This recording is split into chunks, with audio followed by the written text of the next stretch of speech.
Drama serial بسمل کے آنے والی ایپیسوڈ میں آپ دیکھیں گے کہ ریحام توقیر کی وجہ سے بہت زیادہ پریشان ہوتی ہے۔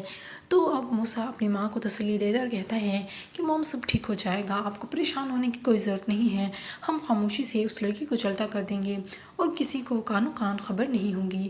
موسیٰ تو فیصلہ کر چکا ہے کہ وہ معصومہ کو اپنے باپ کی زندگی سے نکال کر ہی دم لے گا۔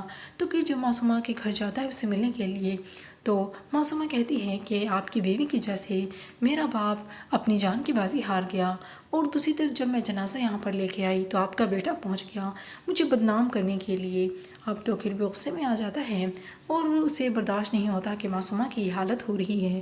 زہیب بھی گھر میں انٹر ہوتا ہے تو ان دونوں کو ایک ساتھ دیکھ لیتا ہے۔ معصومہ بے حد غصے میں ہوتی ہے۔ توقیر اس کی سب باتیں سن کر اب گاڑی میں بیٹھ جاتا ہے اور گھر جانے کے لیے روانہ ہو جاتا ہے، لیکن گھر جاتے ہی اسے سکون حاصل نہیں ہوتا۔ وہاں پر موسیٰ آ جاتا ہے توقیر کو باتیں سنانے کے لیے، تو توقیر بھی غصے میں آتا ہے اور کہتا ہے کہ میرا حق تھا اور میں نے اگر دوسری شادی کر بھی لی تو کون سا گناہ کر دیا۔ لیکن یہ بات سن کر موسیٰ غصے میں آتا ہے اور کہتا ہے کہ اس عورت نے پیسے کی خاطر اپنی عزت نہیں بیچی۔ یہ سن کر توقیر غصے میں آ جاتا ہے اور زوردار سے تھپڑ مارتا ہے۔ موسیٰ یہ برداشت نہیں کر سکتا کہ اس کے باپ نے اس عورت کی وجہ سے اس پر ہاتھ اٹھایا۔ اب وہ غصے سے کمرے میں چلا جاتا ہے اور دوسری طرف ریحام بھی اب توقیر سے کہتی ہے کہ بہت خون سفید کیا تم نے۔